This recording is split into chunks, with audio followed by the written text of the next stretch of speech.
या विषयाचं बीजभाषण गिरीश कुबेर यांनी सुरुवातीला आपल्यासमोर ठेवलेलं असल्यामुळे या विषयाचा टोन त्यांनी सेट केलेला आहे आणि त्याच्यामध्ये आणखी भर एक पाऊल म्हणून अपर्णा वेलणकरांनी घातलेली आहे। गिरीश कुबेर सरांनी आगरकरांच्या एका विधानाचा उल्लेख केला। आपल्याला सगळ्यांनाच माहित आहे की आगरकर इष्ट असेल ते बोलणार ही भूमिका घेणारे होते आणि याच शब्दांचं शीर्षक असलेली कादंबरी सुद्धा आता नुकतीच आगरकरांवर आलेली आहे। आगरकरांचा एक अत्यंत महत्त्वाचा आवडता सिद्धांत होता, विचार कलहाला घाबरू नका। विचार कलह अटळ आहेत, आवश्यक आहेत, त्याचं स्वागत केलं पाहिजे। आणि म्हणून मला 1200 वर्षापूर्वीचा आपला मराठी लेखक उद्योतन सूरी आठवतो, जो म्हणतो की मराठी माणूस कसा असतो, मराठी माणूस काळा सावळा असतो, धट्टाकट्टा असतो, अतिशय प्रामाणिक, पण तरी दिन्नले गहिल्ले दिले घेतले असं बोलत असतो। आणि पुढे तो म्हणतो मराठी माणूस अत्यंत भांडकुदळ असतो। त्यामुळे विचार कलाला घाबरू नका असं आगरकर म्हणाले होते।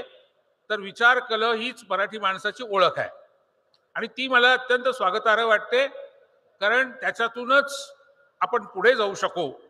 या पार्श्वभूमीवर मला करमणूक किंवा मनोरंजन या शब्दांच्या बद्दल किंवा त्या संकल्पनांबद्दल बोलताना सुरुवातीलाच सांगितलं पाहिजे की मनोरंजन नावाचा पहिला दिवाळी अंक 1909 साली कारमित्रांनी प्रकाशित केला आणि दिवाळी अंकाची गेली अनेक वर्ष परंपरा आपल्याकडे अतिशय समृद्ध आणि श्रीमंत होत असलेली आपण पाहतो आहोत। ते मराठीचं एक वैशिष्ट्य आहे।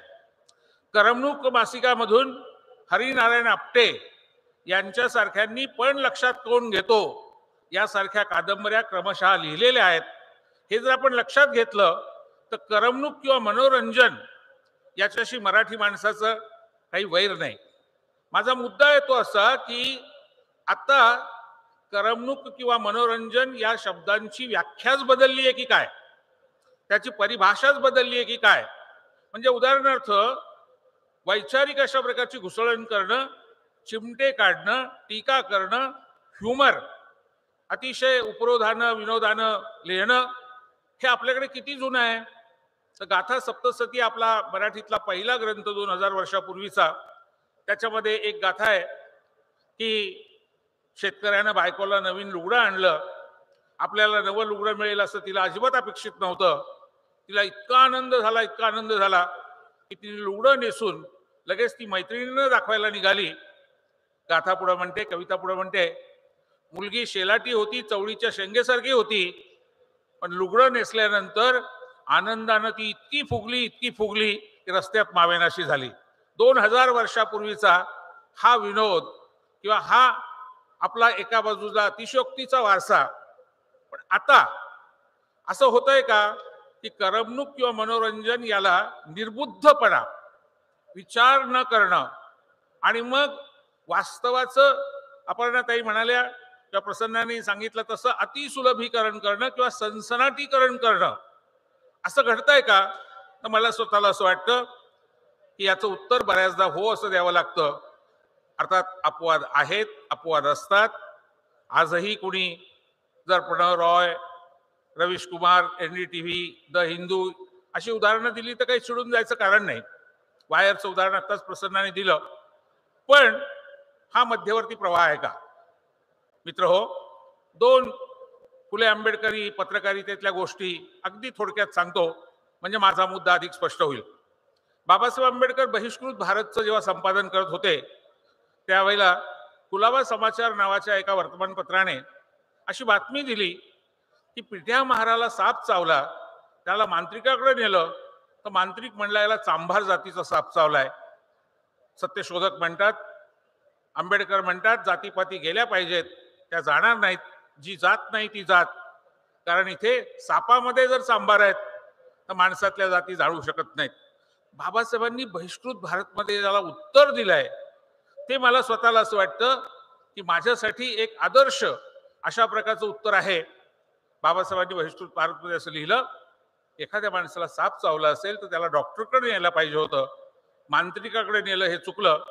आणि तरीही मांत्रिकाला असं विचारलं गेलं, त्याच्या अंगात साप आलेला आहे अशा अवस्थेत, की तू कोणत्या जातीचा आहेस. याचा अर्थ प्रश्न विचारणाऱ्याच्या मनात सापाला जात असते. असं असल्यामुळे त्यांनी प्रश्न विचारला की तू कोणत्या जातीचा आहेस, आणि मग उत्तर आलं चांभार. बाबासाहेब इथं थांबत नाहीत. बाबासाहेब पुढे जातात आणि म्हणतात, जाती कामावरून आले असं आपण म्हणतो, आणि हे जर खरं असेल तर लोखंडाचं काम करणारा लोहार, सोन्याचं काम करणारा सोनार, मग चांबड्याचं काम करणारा जर चांभार असेल तर निदान साप या प्राण्यामध्ये चांभार असूच शकत नाही, कारण सापाला पाय नसतात, तो बूट चप्पल सँडल घालत नाही, आणि त्यामुळे सापामध्ये चांभार असण्याचा प्रश्नच येत नाही. पण बाबासाहेब इथेही थांबत नाहीत. बाबासाहेब पुढे जातात आणि असं म्हणतात, यावरून एक सिद्ध होतं की सापामध्ये चांभार नाहीत, पण माणसामध्ये मात्र सापाच्या जातीचे काही लोक आहेत, आणि ते सगळ्या जातींमध्ये आहेत. माणसामध्ये मात्र सापाच्या जातीचे लोक आहेत आणि ते सगळ्या जातींमध्ये आहेत. हे मला असं वाटतं की एका वैचारिक उंचीवर, खरं म्हणजे बाबासाहेबांनी लिहिलेली गोष्ट हे फार दुर्बोध पण करता आलं असतं, पण वैचारिक याचा अर्थ लोकांना कळणार नाही, लोकांपर्यंत पोहोचणार नाही, असंही करायची गरज नाही. कुसुमाग्रज यांची एक खूप छान आठवण आहे. कुसुमाग्रज सुरुवातीला प्रभात नावाच्या वर्तमानपत्रात काम करत होते, तेव्हा नवीन असताना दुसरं महायुद्ध सुरू झालं, त्याची बातमी त्यांना प्रभातच्या संपादक कोठारींनी करायला सांगितली. तेव्हा कुसुमाग्रजांनी त्या बातमीचं शीर्षक तयार केलं, वसुंधरा रक्त अभिषेकास निघाली. कोठारींनी ते वाचलं आणि ते म्हणले, कविराज हे काय शीर्षक आहे? ते म्हणले, अतिशय दणदणीत केलंय.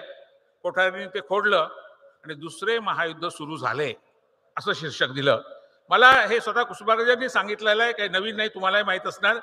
मला स्वतःला असं वाटतं की दुर्बोधीकरण म्हणजे काहीतरी विद्वत्ता वगैरे वगैरे, यातनंही खरं म्हणजे आपली सुटका नरहर कुरुंदकरांसारख्या अनेक विचारवंतांनी केलेली आहे.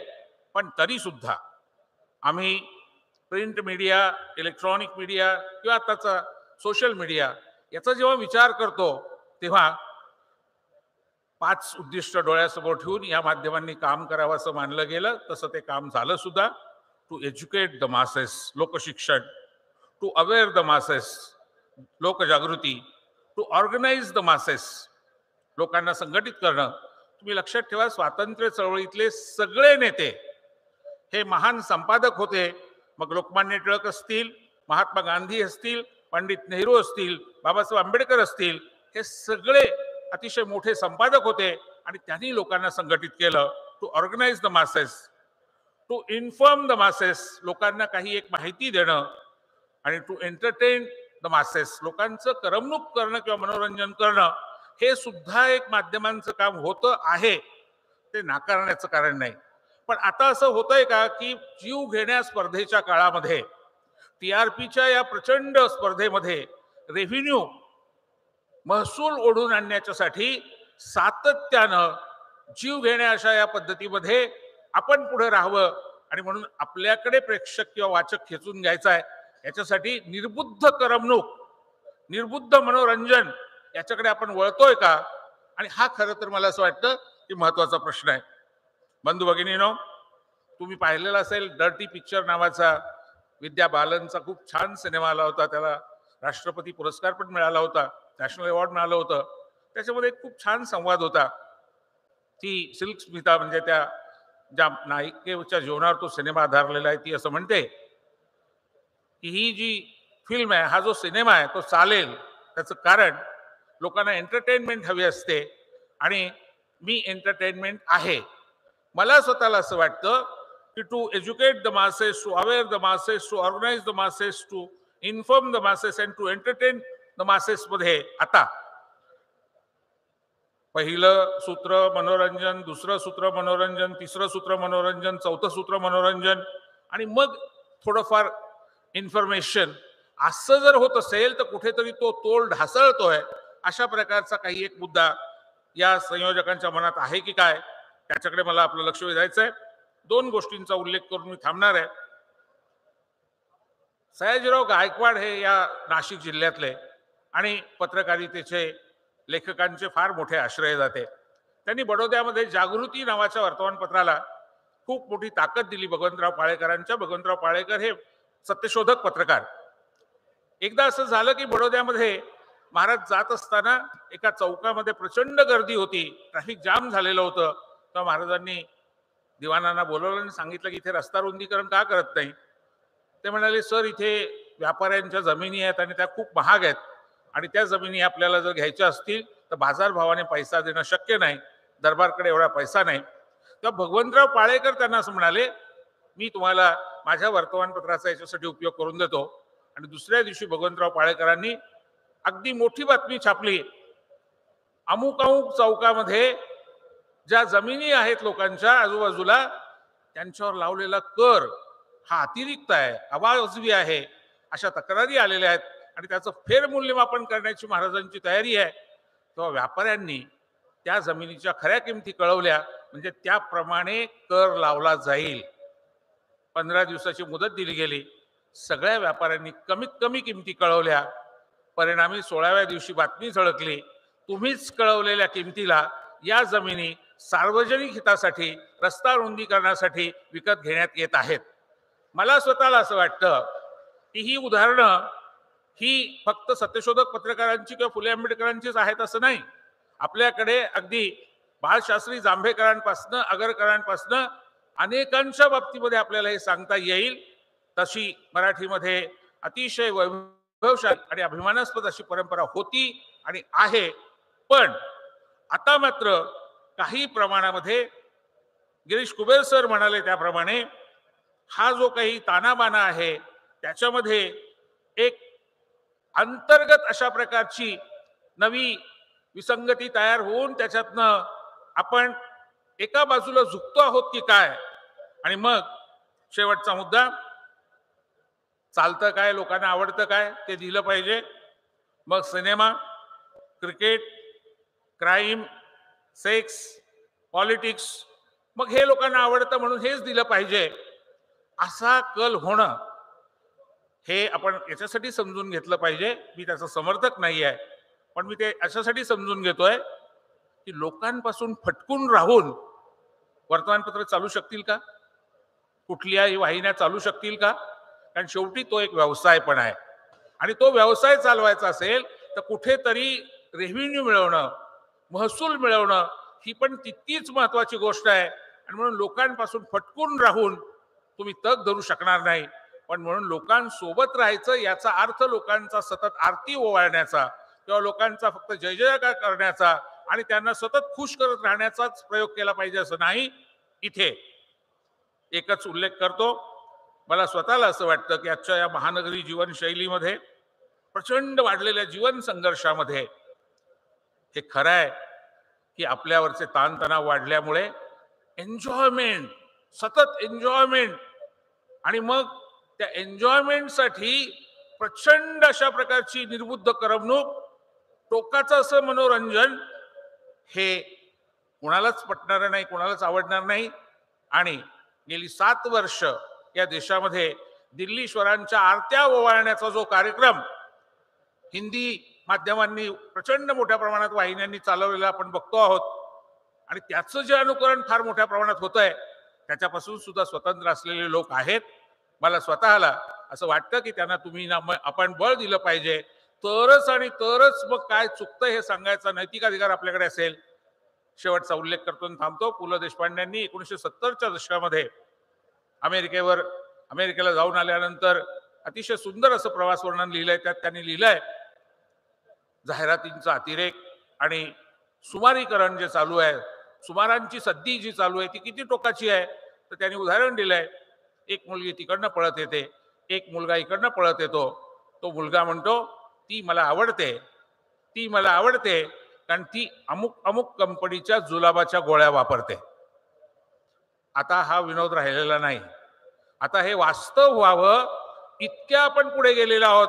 आणि म्हणून मला स्वतःला असं वाटतं की जर का वादग्रस्त आणि अशा प्रकारच्या अत्यंत उथळ अशाच बातम्यांना लोक उचलून धरणार असतील तर तुम्ही मी टीका करण्याचा अधिकार गमावतोय का. आणि प्रसन्न हे खरं आहे की आमच्यासारखे लोक सुद्धा फेसबुकवर जेव्हा लिहितात, ब्लॉगवर जेव्हा लिहितात आणि इतर माध्यमांमध्ये जेव्हा लिहितात तेव्हा आम्ही पाहतो की एखादी वैचारिक सोपी पण काही एक भूमिका घेणारी पोस्ट केली तर त्याच्या बाजूने किती लोक उभे राहतात आणि एखाद्या वादग्रस्त मुद्द्यावर संघर्षशील आणि टोकदार जर लिहिलं तर किती प्रचंड त्याला प्रतिसाद मिळतो.